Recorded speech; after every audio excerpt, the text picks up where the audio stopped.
morning, and welcome back to Live Without Limits. Your breakthrough starts here. I'm your host, Davida Shinsky, and today we're diving into a powerful idea. Excellence is not a singular act, it is a habit, and this mindset shift is one of the most critical elements of achieving hosting lasting success.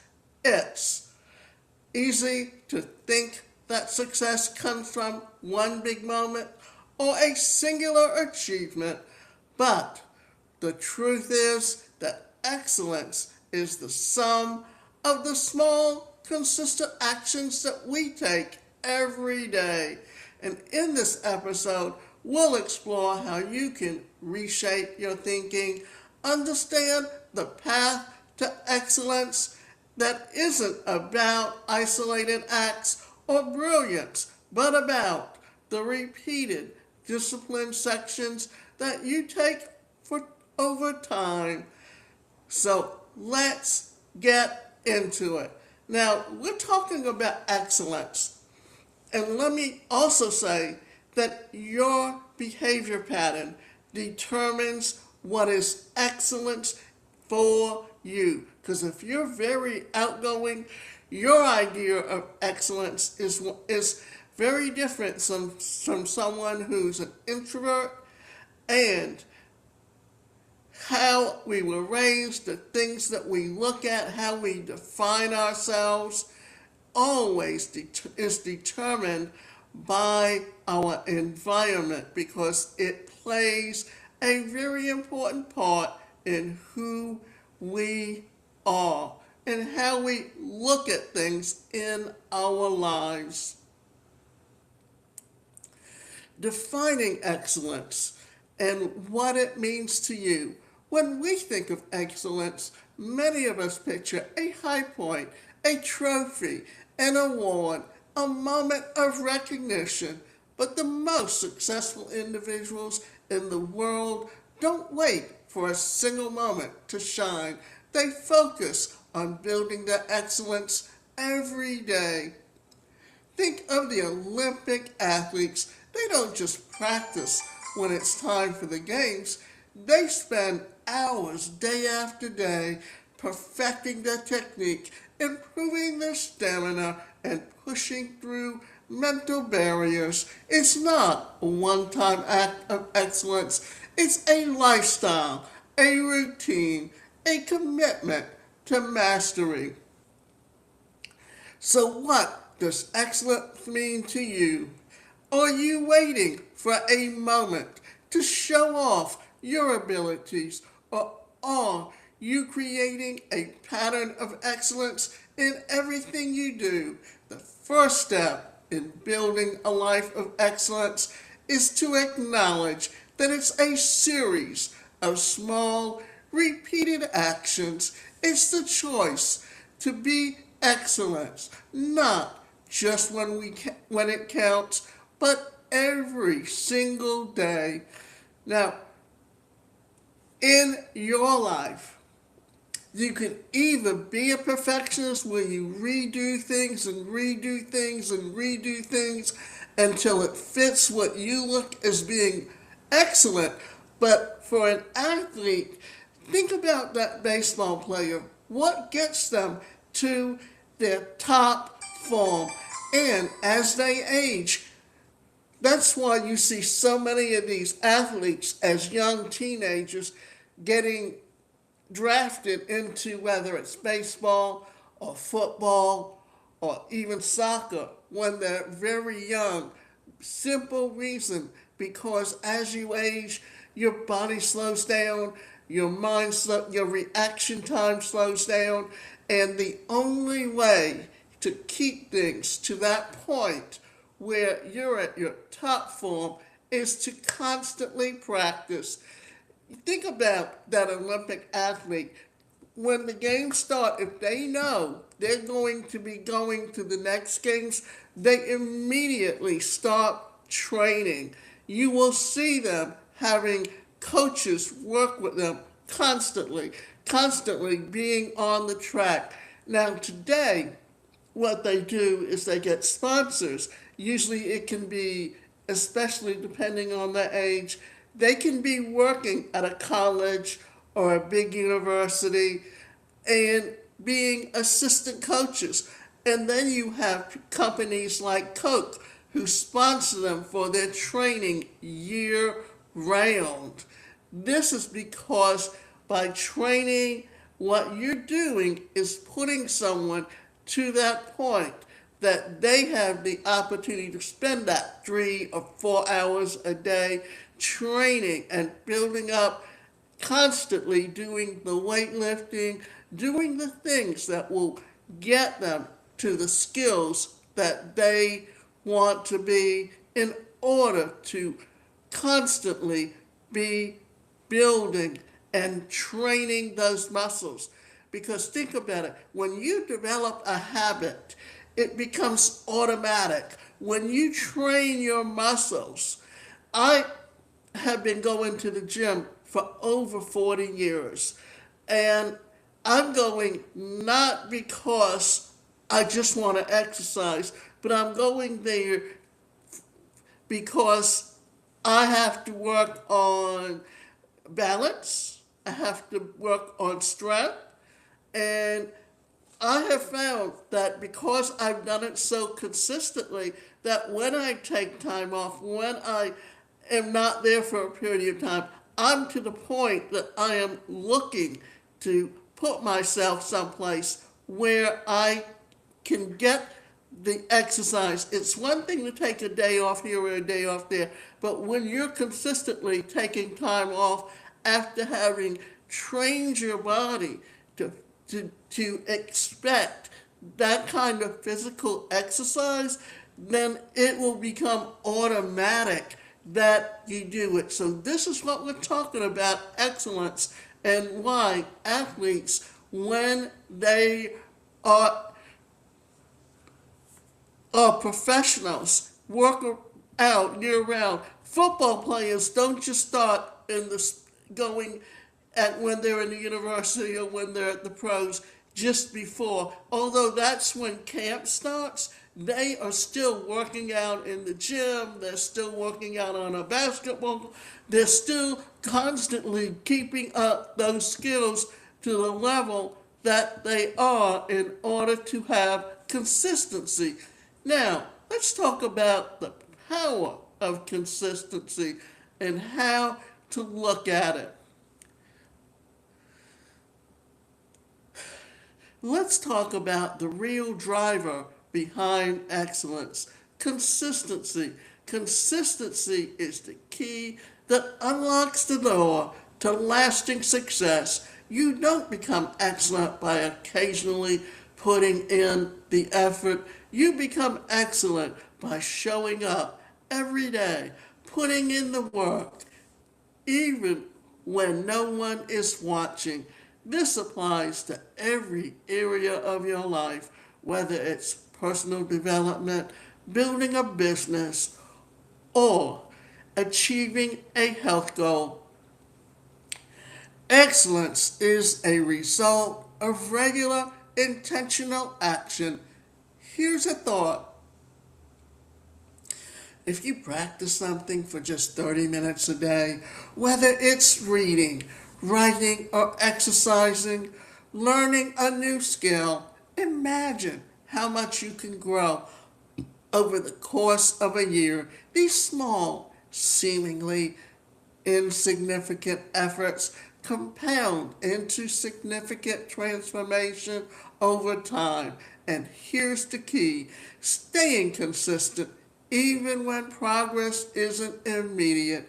Visible. Trust the process. Your actions today may seem small, but each step you take builds momentum that can lead to extraordinary results.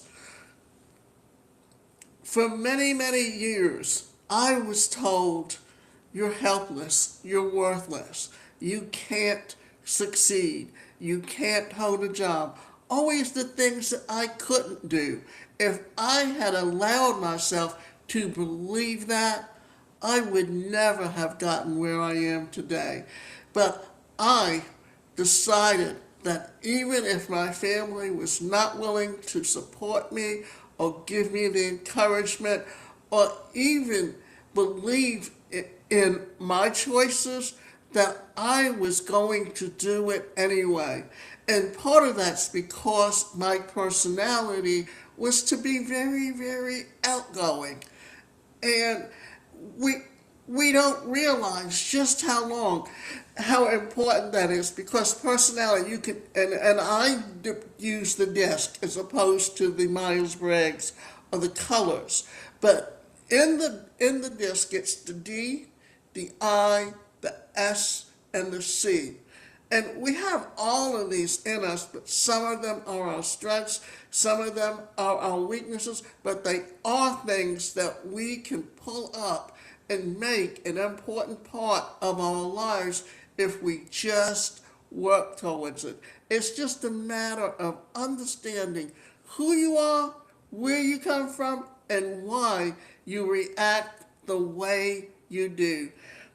The D personality is someone who feels that they can control everything in their lives. And the I is the interpersonal skills. It's the ability to talk to strangers, the ability to interact with people, the ability to do things that we may feel scared about. And then there's the S personality, or the steadiness personality. And that's the person who, when they work for a company, they will read the manual from cover to cover, and they will literally do things in a way to follow the, the, the mission of that company from day one. And then you have the, the C personality, and that's consistency. And that's the person who questions everything. Think of that little child who's learning, and they're like a sponge, and all they do is ask questions. And we don't realize what we're pulling up, but some of them are our weaknesses, some of them are our strengths. That's why we tend to be attracted to people who are totally opposite to us, because it's a way of complementing each other, and together as a team you work towards making your goals exactly what they should be so that you can achieve them. That's why it's always important to have someone in your life who's totally opposite, because then they're willing to do the things that you don't enjoy doing, and you do the things that you enjoy doing, and together you work towards making things happen in your lives. Understanding that, understanding how we work together as a team, how we help each other, determines and helps you get and create that excellence in your life. Overcoming the need for instant gratification. In our fast-paced world, we often expect immediate results, but excellence doesn't work that way. It requires patience. It requires you to stay in the course even when things get tough and the rewards feel far off. So how do we stay motivated when it seems like you're putting in effort without seeing immediate returns? It's about shifting your focus from the outcome to the process rather than looking for a quick win. Ask yourself, what small action can I take today that will bring me closer to my goal? This shift in mindset is essential. When you focus on the process, you find joy in the work itself. You begin to see the value of daily grind, and over time, that grind performs into excellence. Now, we've been talking about personalities, and how these and understanding where your strengths are and why you work as a team. So think about it when if you have a goal of something that you want to achieve, and think about it as a team. And when we talk about the team, you got the creator, you got the advancer, you've got the refiner, you've got the enforcer, and then you also have the facilitator that works across all quadrants, because that creator is the person who has the idea, but they don't know how to get it from being the idea to actually explaining it. And that's why you have your other team members that help you put it all together. And you can come out with the full idea, then that advancer will take it and look at it and refine it. Then he gives it to the refiner, and that person tweaks it even more. And once it's all in the right concept and working together and knowing what you want to do, then that enforcer and that facilitator work together. But that facilitator can help you know when it needs to go back to the advancer, when it needs to go back to the creator.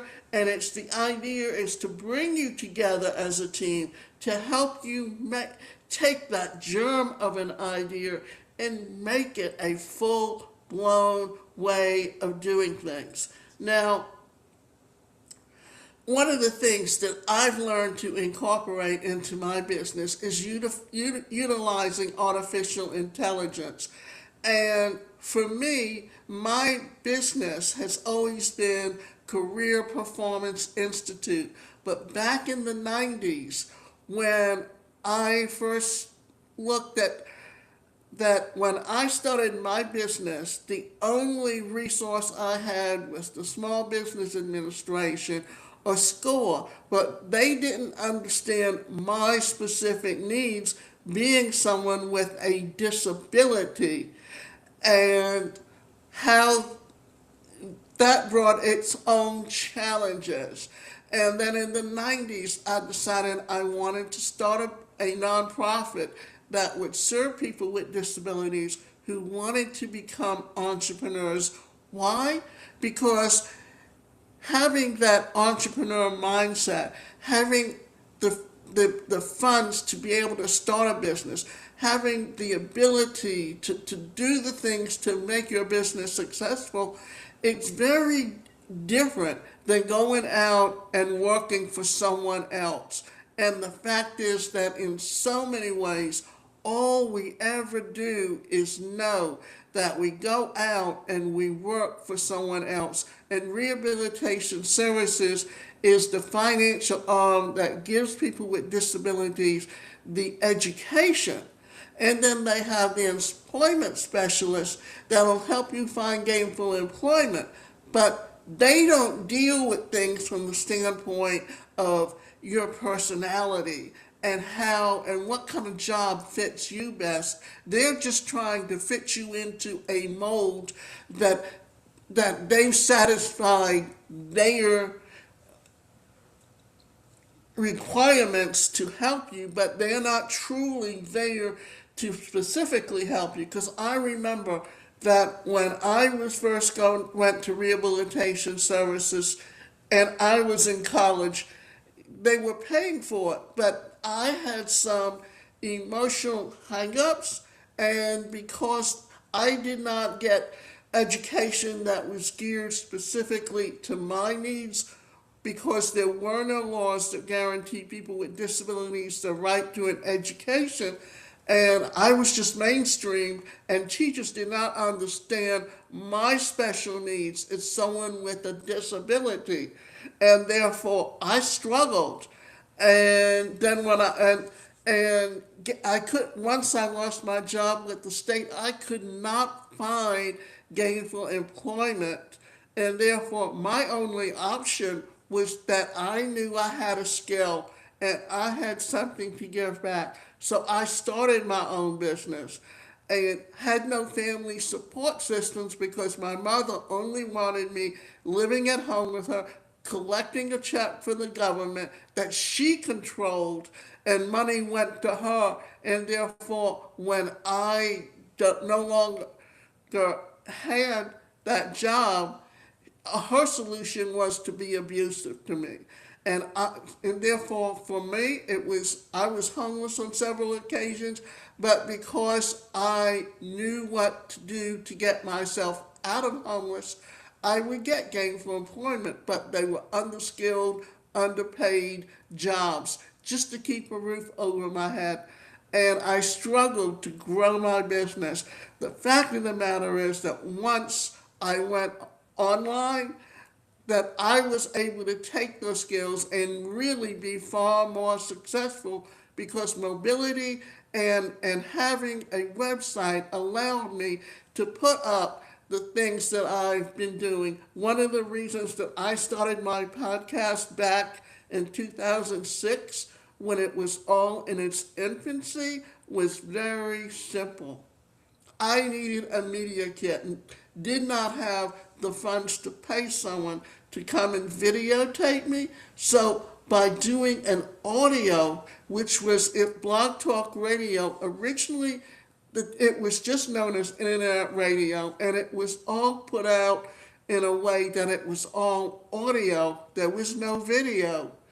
And once I was able to go online, once you started seeing companies like this or StreamYard or YouTube, then what you started seeing was the terminology changed, and it became much more important to have a podcast.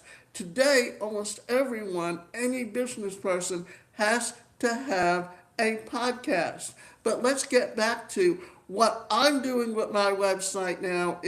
That's my headquarters, but my funnels are the way that I will promote it and build up the recognition of what I want to do. So you can see just how technology has helped improve where we are today.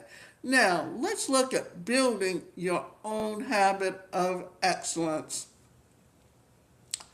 So, how can you start building your own habit of excellence? Start by identifying one area of your life where you can focus on improving.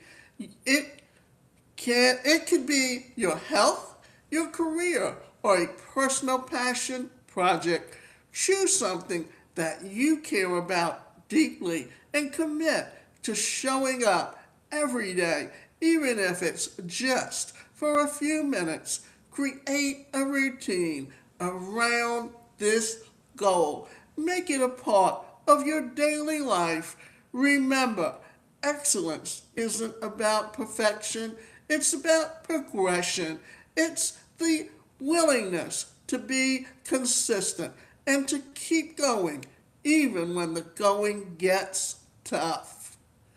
One of the best ways to track your progress is through journaling. Write down your small wins every day. Reflect on what went well and learn from what didn't. Over time, you'll see how you've come along, and you'll feel the momentum building toward your next level of excellence. One of the things that I've done is create some challenges, which is a 7-day, a 14-day, a 21-day, or a 30-day challenge. But it's a way to get you to think of what your wins are, what your goals are, how to consistently work towards it, and how to perfect it, whether it's putting together a podcast, whether it's being the best speaker, whether it's starting a business and taking your business from a startup to an actual income that replaces that income from the job. Recognizing all of this helps you get to that point. that helps you begin to believe in how you can succeed. And here's one thing to think about. We want to build momentum. And to build momentum, think about all the habits that you've created over time and how they help you. Because, and the last thing I want to say about it is also your mindset. Because if you believe in yourself, if you believe you have the ability to succeed, you will succeed. And one thing that holds us back, that makes us put the brakes on, is that somewhere in our peers or the people around us that fear seeing us succeed, because then it magnifies the things they haven't achieved in their lives. Well, what they're actually doing is putting themselves into and putting in your head those things that you can't succeed. And therefore, what happens is, because you have a fear of success or a fear of failure, you will put the brakes on before you even achieve a goal, just to prevent yourself from being and prophesying what others have said and told you over time. So when you recognize that, it helps you understand why you react the way you do and how you can make those changes. So as we wrap up today's episode, remember that excellence is not a singular act. It's a choice, a mindset, and most importantly, a habit. It's about showing up every day, doing the work, and trusting the process. The most successful people aren't necessarily the most talented. They're the ones who consistently show up and put in the effort day after day. So what's one thing that you can commit to today that will lead you to excellence? Start small, stay consistent, and in time you'll be amazed at what you've achieved. So, thank you for joining me on today's episode of Live Without Limits. Your breakthrough starts here. I'm your host, David Ashinsky, and I'll see you the next time. And remember, your future self is waiting. Start creating your life that you deserve today. I think what I need to do is kind of finish up and close out with a story of some things that I have done. And I mean, I told you I was home, but because I believed in myself and because I knew that if I went back and stayed with my mother, allowed myself to live with her, she will constantly be negative. And a lot of that's because she grew up in a home where it was very negative. And we don't realize that the home we come from influences who we are as an adult. And we have to learn to break those bonds. And if we do not learn how to break those bonds, then what are we doing? We're allowing someone else to tell us what we should achieve. And another thing, a parent often will not let go of their child and program their child for the success that they wanted, as opposed to the success that that individual should be having. Simple reason, they did not achieve their goals in life. So what are they trying to do? They're trying to achieve the goals they wanted through their children. Recognizing this, understanding this, that your goals may be very different from the goals your parents had for themselves.